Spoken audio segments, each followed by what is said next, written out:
All right. Thank you, Lisa, for the invitation, and thank you, everybody else, for joining us. Yes, as Lisa said, I'm going to be talking about interspecies companionship, dominance, desire, and structural injustice. So what I'll start off by saying is that a lot of my current research is concerned with pets, those animals that we keep as companions in our homes. And I'm interested in thinking about pets through a political lens. So often when we think about pet keeping, we tend to think about this as something that individuals just choose to do around these parts. And we don't really think about kind of political dimensions of the practice. And we don't really think about pets as a politically significant group in our communities. And what I'm particularly interested in today is thinking about the injustice, the sort of structural injustice associated with the practice of pet keeping, and thinking about how we might try to reform that. And one thing that I'm going to suggest along the way is that we're not in a very good position to reform the institution and practice of pet keeping because of the desire that underpins this whole enterprise. So I want to, in this talk, think critically about that desire. And I'm sure that many of you will disagree with a lot of what I've got to say. That's okay. This really is an attempt to kind of spark a conversation about what we're doing with regard to these animals, why it is that we want to have them in our homes. So I'm going to start by saying something very briefly about pet keeping and the harms and injustices associated with the practice. Then I'm going to say something about why we should think about pet keeping as an institution, and why it's helpful to think about pet keeping through the lens of structural injustice. And then I'm going to suggest that whilst I can't make a kind of a very general claims about the nature of the desire to keep pets, there are nonetheless trends and patterns that we can identify which suggest that the desire is largely acquisitive, instrumentalizing, and erotic.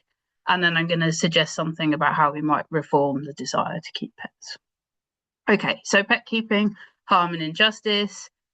So I don't think that we fully appreciate how large pet populations are. In many countries, the number of pets and just cats and dogs, far exceeds the number of children under the age of 18. And so there's a few kind of examples there.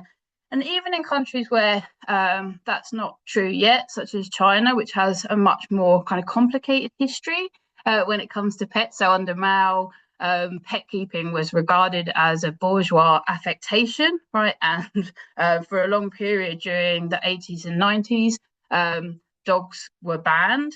The keeping of dogs was banned. So there's a much more complicated picture, but nonetheless, in recent years, the number of pets in China has risen quite dramatically. And so this trend of kind of an upward trend in the number of animals that we're keeping as pets is global. And as I said, there are, in many countries, far more cats and dogs than there are children. And yet we don't think about pets as a kind of significant segment of the population. And most of the statistics are really kind of centered on cats and dogs. But of course, we keep many, many different types of animals as companions, including birds and lizards and guinea pigs and rabbits and so on. Okay, so keep that in your mind in the background.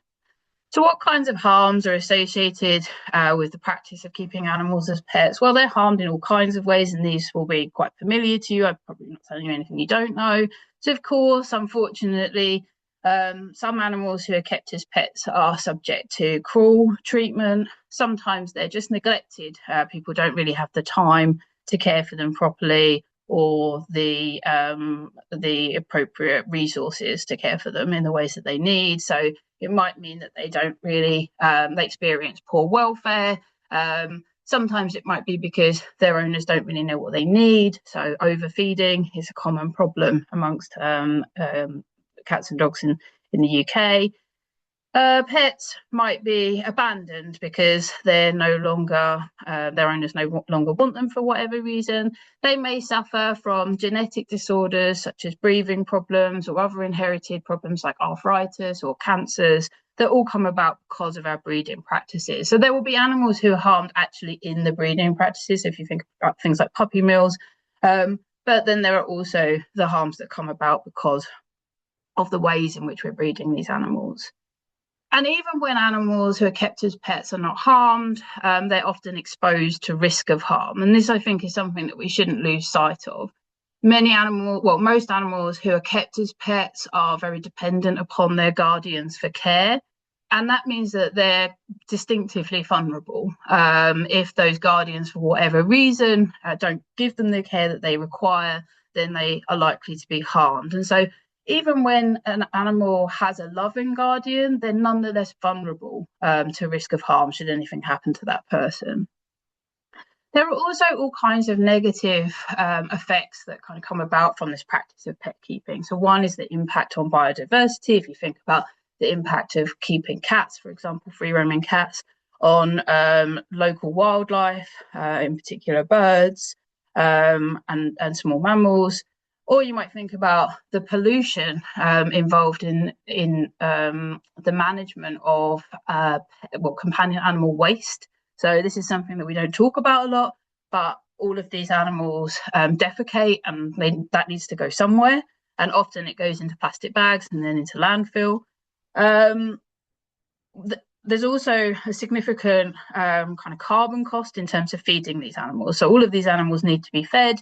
And so there are costs involved in producing food for them, as well as all of the costs involved in producing all of the paraphernalia that we like to have that attaches to pets, including their toys and their beds and so on. So these are some of the ways in which animals are harmed, but also there are kind of more general harms that are emerging from this practice. And in many of these cases, we're going to want to say that it's not just that it's bad that animals are treated in this way, but it's not that it's unjust, right? So animals have rights not to be treated in these ways. They have rights not to be the victims of cruelty, neglect, abandonment, and so on. Now, in animal ethics, there are two general approaches to thinking about the practice of keeping pets. For the abolitionists, they say, look, the practice of keeping pets is inherently harmful and unjust, so we need to abolish the whole lot and be done with it. And the reformists say, look, it's only contingently harmful and unjust. We could change what we're doing now, and we could have a just world in which we continue to keep animals as companions. I think it's really important, and it's important for this particular project of mine, that we recognise that pretty much everyone in this debate, and not just kind of in philosophy, but also in the world, so those people who are working in animal rescue organisations, we all agree that the status quo is morally problematic, right? There's a lot that's going on that's bad and harmful for the animals involved, and so we need radical social change. And in order to bring about that social change, we're going to need to reduce the number of animals that are kept as pets and probably stop keeping some of those animals altogether. So exotic animals are probably the one case where everybody's agreed that we can't really give them good lives in our homes. Okay, so there's lots that we can agree on. And then the question is, okay, but how do we do that? Like, how are we going to move from where we're at, right, to bringing about these kinds of reforms? And I think that in order for us to get there, we need to start thinking about pet keeping, not just as this thing that individuals are doing, but as an institution. So what do I mean? Well, the institution of pet keeping is basically comprised of a system of laws and policies and social norms and expectations which organise individual roles within that institution. So as with all institutions, the institution of pet keeping establishes the relations of power, it defines social positions, and it distributes rights, duties, permissions, and responsibilities according to those social positions. So there is something that it is to be a pet within the institution of pet keeping, which is quite different from what it is to be an owner or a guardian. So pets might enjoy some rights, some welfare rights, but that's probably about it. They don't have any responsibilities. They don't have any duties or permissions. Whereas owners might enjoy all kinds of rights, duties, and permissions. They enjoy the right to acquire an animal, to sell an animal, to transfer an animal. They'll have responsibilities with regard to care, they might enjoy permission to have the animal euthanized and so on. So the institution is basically conditioning these power relations that obtain between the animals and the humans involved. And as I mentioned sort of earlier, I mean, one thing to say is that the institution of pet keeping is like many other animal use institutions, but it's distinguished by the function that we give to pets, right? So these animals that we decide are pets are brought into our homes to be our companions, and that's their function, right? That's what distinguishes them from, say, farmed animals or research animals. But nonetheless, it shares a lot in common with those other animal use institutions. It involves captivity, it involves human control, it involves asymmetrical relations of power, dependency, and vulnerability. And that's going to be true even in reformed versions. And I want to flag that even in reformed versions, we're going to have these asymmetrical relations, and there will be extensive captivity and human control. And so what's important when we're thinking about the institution of pet keeping is to recognize that to be an animal who is socially positioned as a pet is to be socially subordinate within that institution, right? You are at the bottom of the hierarchy. You do not enjoy the same rights, powers, and responsibilities as other individuals within the institution. And so what it is to be a human within the institution is to occupy a superordinate position. Okay. And that means that animals kept as pets are subject to human control in all kinds of ways. And I'm just going to flag this because it's important for thinking about all of this. We retain the right or the permission to decide what our animals eat, when they eat, where they eat, with whom they eat. We decide whether they're allowed to go out, when they go out. We decide whether they have access to clean water. We decide whether they are able to socialize with others, whether they can reproduce, whether they get to keep their young, whether they receive medical treatment, and so on, right? So it's a really thoroughgoing set of powers that we have over these animals that we keep as pets. Okay, so that's sort of like roughly why I think we should be thinking about this as an institution. And I think then it's helpful to start thinking about the institution through the lens of structural injustice. And my main reason for thinking this is that it's quite hard to get a handle on where this institution of pet keeping kind of came from, right? We've been domesticating animals, dogs for at least 10,000 years, perhaps 17,000 years. So there's a long, complicated history here.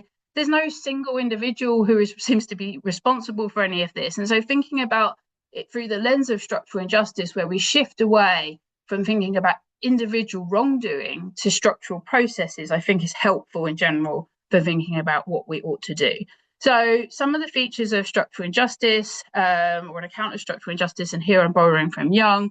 So structural injustice exists when social processes put large groups of people under systematic threat of domination or deprivation of the means to develop and exercise their capacities. That's the first feature. And I'm going to say a little bit more about how this applies to pet keeping in a second. The second is that this can occur even in the absence of intentional harm or individual malice. So it doesn't need people kind of marching around in the world trying to do bad things to others, right? It can occur even when there's the absence of those intentions. And it might be that there's no single agent or group directly responsible for causing the injustice, yet it continues to persist through the normal functioning of society's rules, norms, and practices. And then lastly, for Young, she thinks that we need to shift away from trying to kind of pinpoint who's responsible for the wrongs that are being done, and rather shift our attention forward looking so that we're thinking, okay, this is the situation that we find ourselves now. How can we make things better? How can we reform the institutions that are kind of governing our lives? Okay, so that's the sort of rough framework. So what's going on, why I think it's important in the case of pets. I mean, I'm sort of hoping that you can see the natural fit. So pets are, to put it in Young's words, subject to social processes that place them under a systematic threat of deprivation of the means to develop and exercise their capacities. So not only are they vulnerable to all of the harms that I suggested earlier, but they also are subject to this extensive control, which makes it very difficult for them to develop their capacities for self-determination or to be self-determining in their lives. And also the institution of pet keeping, whilst it's disadvantaging the animals who are kind of encompassed within it, it's working to the benefit of those human beings who are socially positioned as superordinate in those pet guardian relations. Okay, and as I gestured at briefly, it seems like this is a helpful way of thinking about the nature of the problem, because it's hard to pinpoint who's responsible for this situation that we find ourselves in, right? This is a complex institutional arrangement with complex histories. There are all kinds of things going on in it with regard to the acquisition of particular animals. Like some of these animals are being bred for the purpose, some are being bred in puppy mills, some are being bred by pedigree breeders, some are just coming about because the parents have not been spayed and neutered, and so on, right? So there's all kinds of complex stories that are involved in why, right, the institution is kind of what sustains it, and precisely who might be responsible. I mean, we can talk about capitalism and the commodification of animals and so on, but anyway, it's a complicated story. There are also, I think, genuine issues to do with moral and epistemic ignorance in this case. So many people love the animals that they keep as their companions. Sometimes they harm them not because they intend to harm them, but because they just don't know any better and they don't really know what those animals require. People also, I think in general, don't question the assumption that we have a right to keep animals as pets. And so I think there is a kind of moral ignorance around the whole problem in general, and the ways in which we should think about it. So instead of trying to blame people, I think it is helpful to kind of shift away from thinking about individuals as the problem, as being kind of the cause of this institutional arrangement, which is unjust. As I said, also people often do love and care for their animals, right? So there's an absence of malice. It's not like, you know, many people are trying to keep this arrangement going because they really intend to do harm to others. I think there's also complications when we start thinking about the fact that we are confronted in our social reality with many animals who need to be homed, and yet, so those animals need to be homed. And yet when they are homed, it looks like the rehoming of those animals serves to reinforce this idea that keeping pets is a good idea, right? And so it looks morally laudatory on one hand and then morally problematic on another. And then lastly, I think the framework is helpful because, again, it's not really about blame.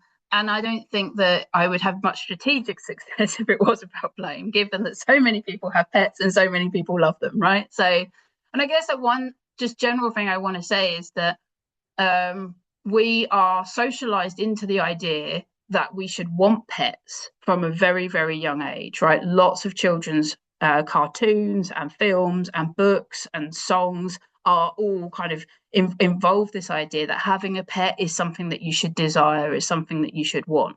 So I don't really think that we can be held responsible for this situation that we find ourselves in, because the messaging is so powerful and it comes from such a young age. Okay, so that's the harms and the institution, and why I think that we should think about this in terms of structural injustice. Now,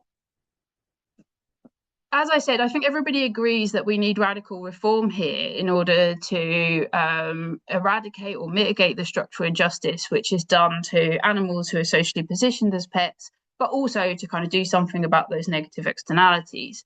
However, in our current political moment, it's really hard to even get moderate reform ideas, proposals on the table.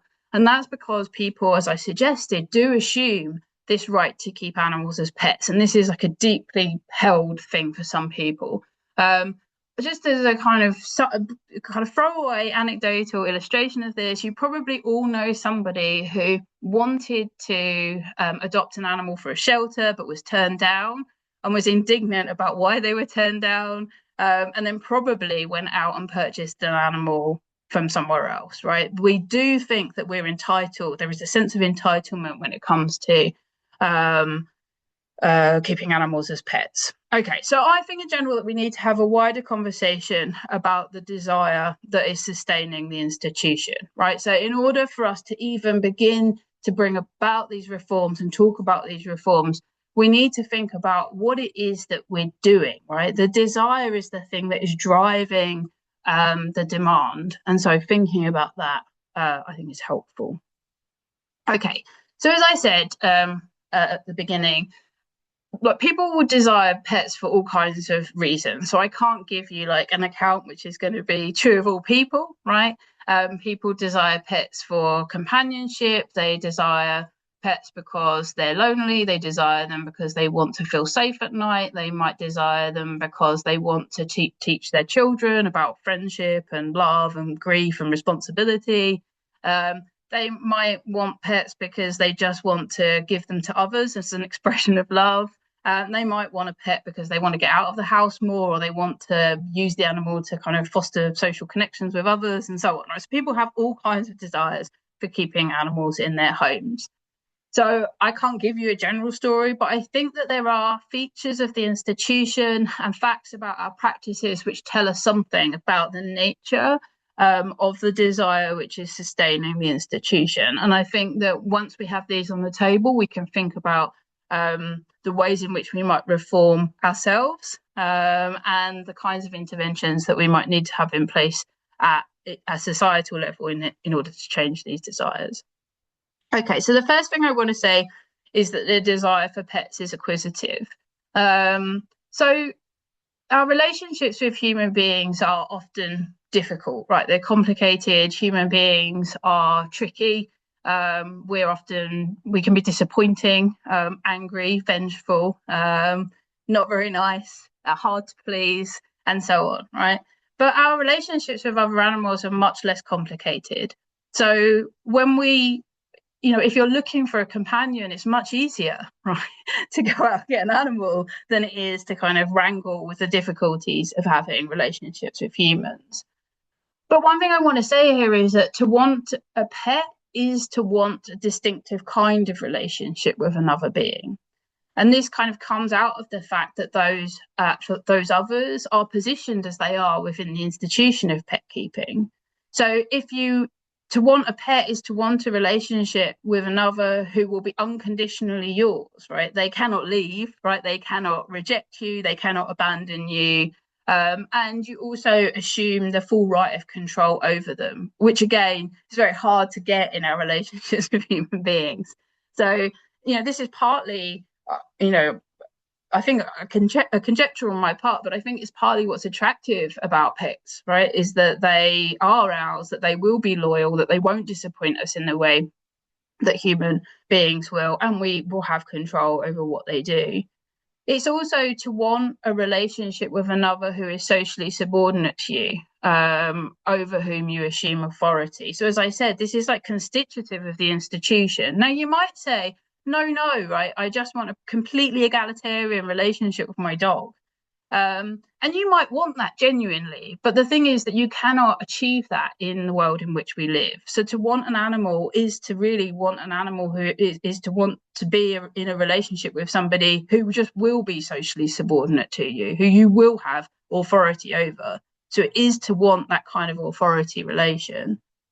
And so I think that this makes a desire fundamentally acquisitive, right? It's to want to kind of possess the mind and body of another, to have that, to assume that kind of authority over them and their will. And if you compare that again with human friendship, part of what's valuable about human friendship is that friends can leave us, right?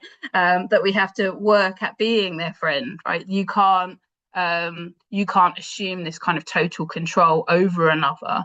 You can't, in general, we think that it's not really a friendship if you've bought all of your friends, for example. So these are when we're thinking about what makes those relationships valuable, those features are largely absent from the pet guardian relation, and it's also just this relation of dominance. Okay, so the second feature is that the desire for pets is instrumentalizing. So, I mentioned some reasons why people want pets. Basically, the thought here is that we just want pets to satisfy our ends. And so if you doubt this, think about the discriminatory selection criteria that people often appeal to when they're saying that they're going to get an animal to bring into their homes, right? Like they don't have like an open story here. Like I would like an animal companion. I don't really mind what they look like or what kind they are. That's very rarely the case. People have a very clear idea of who they want. And so what their breed will be, so what species, what breed, how old they will be, whether they've got any disability, what their temperament should be like, all of those things are kind of often built into people's desires to keep animals as pets. So we're already, they're already serving some kind of some kind of end for us. We have in mind what we want this animal to do for us, and that determines the kinds of discriminatory selection criteria we have in place. Now, I'll just say, of course, in some instances, discriminatory selection criteria will be appropriate. So if you have a tiny flat and no garden, then getting a huge dog probably is not a good idea. But nonetheless, right, I'm just thinking about the ways in which people, get their heart set on particular kinds of animal in advance because they think that it's going to satisfy some ends of theirs. Also, it's worth thinking about all of the reasons that animals are relinquished or abandoned or euthanized. And it's often because they fail to live up to our expectations. It might be that they just, the animal wasn't as loving as you expected them to be, right? You really wanted them to be your best friend. You wanted them to like to be cuddled all the time. You wanted them to be with you, and then it turned out that they didn't want that, right? And so then you've got an animal who doesn't satisfy your ends, and so in that situation, animals often find themselves relinquished to shelters. And so on the left here, you can see some of the reasons behind companion animal relinquishment at a shelter. And here it's like largely about behavioral issues, housing. So when animals no longer fit with our plan of life, right, that's another way in which they can come to be relinquished. It might be that we're moving, we can't take them with us, or it might be that we had a pet and then we had a child and the pet is no longer compatible with life of a child. So that's one way of thinking about this instrumentalizing kind of aspect of the desire. But also there are animals who can no longer satisfy our ends. So animals who, perhaps we wanted an animal who, a dog that we could go out running with, and perhaps they can't run so much anymore. They don't really fit the purpose. And so we would like to exchange them for a younger, more lively model. All right, okay. So those are the first two kind of features of the desire. Like I said, they're not always going to be present for every person, but I think that these are general kind of trends. And the last is that the desire for pets is erotic. And I think this is probably the most controversial aspect, but nonetheless, I'm going to try and defend it. So I think that pet owners often desire access to animal bodies, right? Someone to stroke, to hug, to cuddle, literally to pet, right, to groom, to kiss, and so on, right? And this is not marginal behavior. It's really rather central to the desire to bring a pet into one's life. People often want somebody who they're going to have that kind of physical intimacy with. These pictures along the bottom are courtesy of the stock images in PowerPoint. So this is just proving, if you type pet in, like this is what you get. And you also get all of these, right? This is all just in PowerPoint, like proving my point here that a large, it seems like a kind of significant aspect of the desire is a desire for this kind of intimacy that you can't really get so easily with other human beings, right? So it satisfies something, I think, that is absent in our relations with humans. So I think about this as erotic. So here I'm kind of influenced by Dinesh Wadiwell, who points out that it is perhaps surprising that animal petting, a set of potentially pleasurable practices regulated by intense norms and codes and requiring a grappling between subjectivities and corporeal sensitivities, has not been understood as belonging to and generated by the sphere of human animal sexuality. And so the thought here is that we need to kind of broaden our understanding of, for Dinesh, the sexual, and in my mind, like the erotic, right? So we need to broaden this. And really what I'm interested in is this idea that like there's what we desire is that kind of close physical intimacy, right? Somebody to touch. And I've got a couple of excerpts here from text. So this is Bohemian Horrible, All My Cats. It's a really great book. I recommend it. So here he's describing these cats that he's living with. Blackie is his favorite. Just move this little video out of the way. So Blackie was my favorite. I never tired of looking at her, and she was so fond of me. She practically swooned whenever I picked her up and held her to my forehead and whispered sweet words in her ear. Somehow I had reached an age when being in love with a beautiful woman was beyond my reach because I was now bald and my face was full of wrinkles. Yet the cats loved me the way the girls used to love me when I was young. I was everything to my cats, father and lover. But the cat with the white feet and the white bib, Blackie, loved me most of all. Whenever I'd look at her, she'd go all soft and I'd have to pick her up for a moment and I'd feel her go limp from the surge of feeling that flowed from me to her and back again, and I would groan with pleasure. Okay, so I mean, I probably don't have to say too much here. It should be obvious, right? But here we do have like this kind of illustration of the physical intimacy between the guardian and the animal, and also this kind of comparison between like cats and human lovers and the human as an object of desire from the point of view of the cat. Okay, and then here's another example just to further illustrate the thought that I'm having here. So, I mean, one thing to say is that once you start looking, this is everywhere, right? And so in the paper version, the number of examples is getting slightly unwieldy. But so this is Virginia Woolf in the fictional biography of Flush, who was the Cocker Spaniel of the poet Elizabeth Browning. So here's Wolf. So she says, she was lying. So Elizabeth was lying, thinking she had forgotten Flush altogether. Oh, sorry, she had forgotten Flush altogether. And her thoughts were so sad that the tears fell upon the pillow. Then suddenly a hairy head was pressed against her. Large bright eyes shone in hers, and she started. Was it Flush or was it Pan? Was she no longer an invalid in Wimpole Street, but a Greek nymph in some dim grove in Arcady? And did the bearded god himself press her lips to hers? For a moment she was transformed. She was a nymph, and Flush was Pan. The sun burned and love blazed. So in this case, so Pan was notorious for his dalliances with Greek nymphs. And so here again, we have this kind of setup where Elizabeth is kind of positioned erotically, right, in relation to Flush, the Cocker Spaniel. Okay, so as I said, there's loads of these examples, and you might just say, so what? So one thing to say is I'm not arguing that there's anything wrong about the erotic dimension of the erotic dimensions, the relationship between humans and other animals, right? That's not really the issue.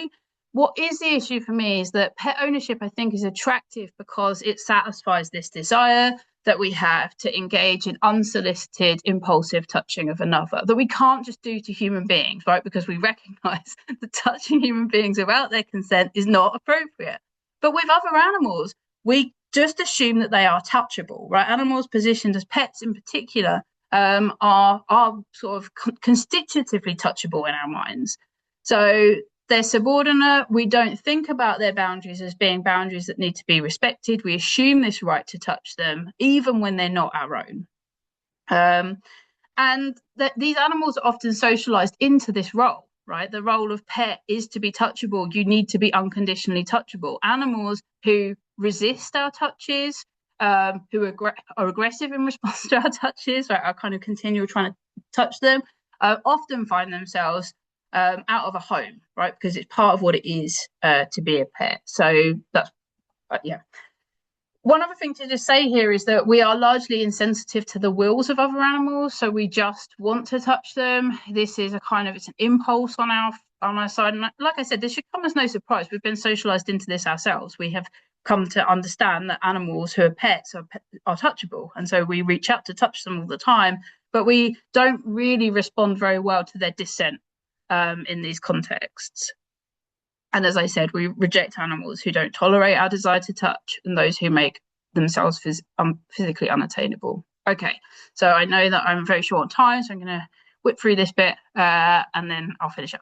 Okay, so that's the nature of the desire, right? It's acquisitive, it's instrumentalizing, and it has this erotic dimension. And it's that's underpinning or undergirding the whole institution, right? It's that's driving the demand for these animals. And so I think that we need to think about the nature of our desires for other animals, and that we ought to engage in practices of ethical self-reform. Okay, so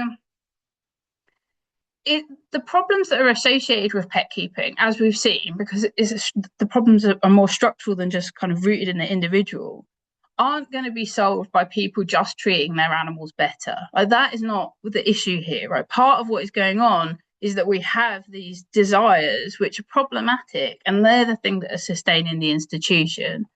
And I think that it's useful here to use a label coined by Tom O'Shea, which is erectic injustice. So he says that erectic injustice is a form of injustice which arises from the distribution or character of people's desires. And I think that that's what's going on here, right? We have an institution which is sustained by people's desires. And when you look at the desires, they have these kind of problematic trends. And so really we ought to try and reshape that desire and engage in ethical self-reform and structural intervention. So what should we aim at when we're trying to reform the desires in ourselves? Well, the first thing I think is that we shouldn't be aiming at companionship with other animals. So part of the I think when we desire other animals as companions, is that kind of has this acquisitive and instrumentalizing tendency. Now, of course, there are many animals who still will need our help, and so we need to orient ourselves more towards assistance. So we shouldn't want to keep them as companions, but it's perfectly appropriate to want to assist animals in need. It might be that valuable companionship arises out of that relationship, but it's not something that you can kind of go in, right, with the desire to obtain. I mean, one thing just to say here is that you can't desire that there will always be animals in need of assistance, because I think that might be what's going on with some people who, nobly always and only rescue animals from shelters, but would be sad if they couldn't always rescue an animal from a shelter. So if you, in order to really have the appropriate moral orientation towards animals, you need to be oriented towards assistance and really oriented towards the end of the kind of arrangement that puts those animals in need of assistance in the first place. You shouldn't buy animals, so you shouldn't want to own an animal. That's not compatible with having the right orientation towards them.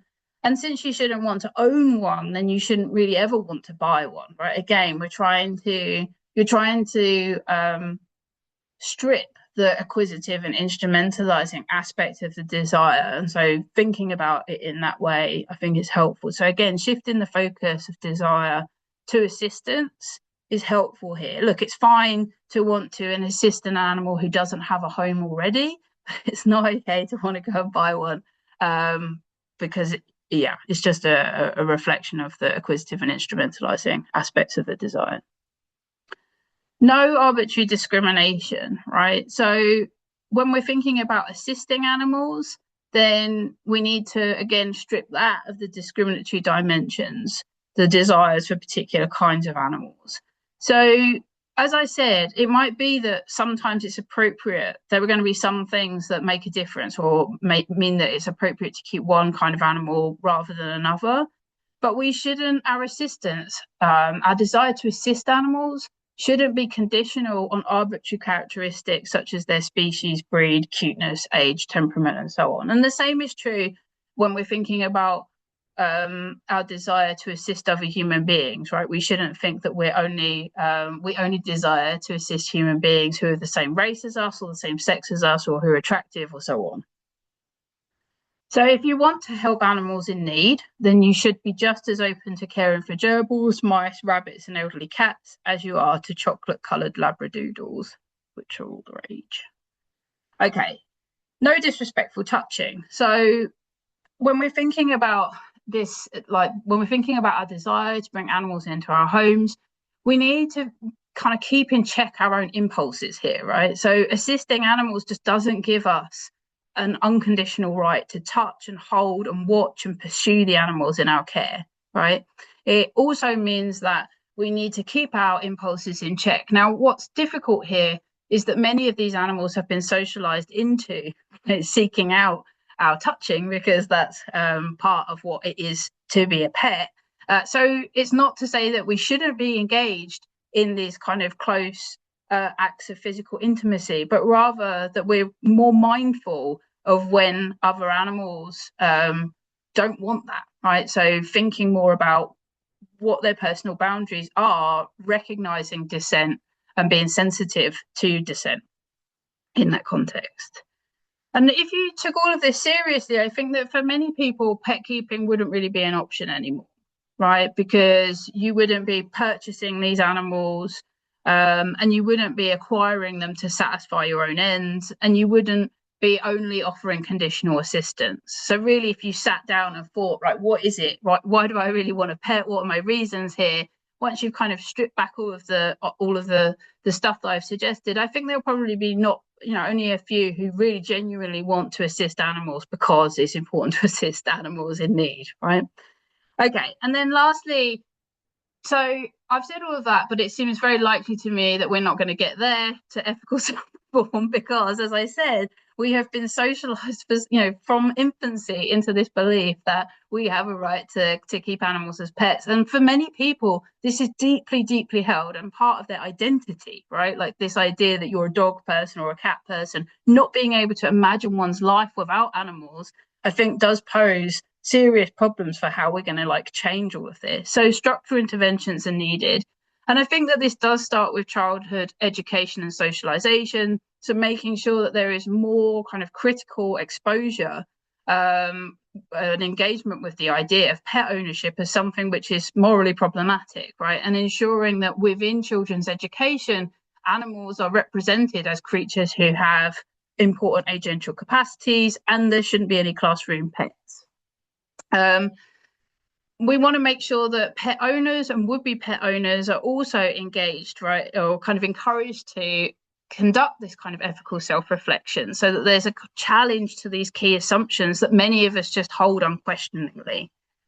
And then also that when you think about the reasons why it is that people have pets, they're not insignificant reasons in people's lives, right? Pets do make a difference to people's happiness and their well-being. And so really, if we want to do stuff about this, we need to foster alternative paths to desire fulfillment for individuals, right? So I can see the force, right, of the power of the desire, and I can see that it might be difficult for us to engage in self-reform. But I do think that there are these structural interventions that we ought to be supporting.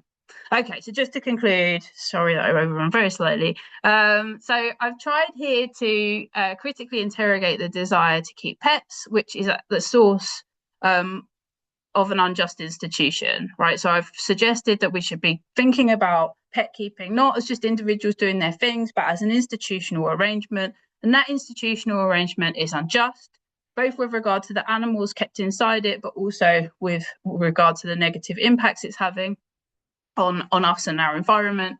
I've also suggested that our desire to keep animals as pets is problematic, right? It's problematic because it's instrumentalizing, it's acquisitive, and it has this erotic dimension, which often involves us treating or thinking about animals who we socially position as pets in problematic ways. And I've suggested that we have a responsibility to reform those desires because we do have a responsibility to do something about this institutional arrangement, which is governing our lives and the lives of those animals positioned as pets. And I've suggested very briefly that we should engage in ethical self-reform, which requires us giving up really the desire to bring, in many cases, bringing the desire to bring animals into our homes for companionship, right? Really, we're permitted to think about assisting animals, but this desire for companionship per se is a problem. And I've suggested some structural interventions to help us out, and that is it. Thank you.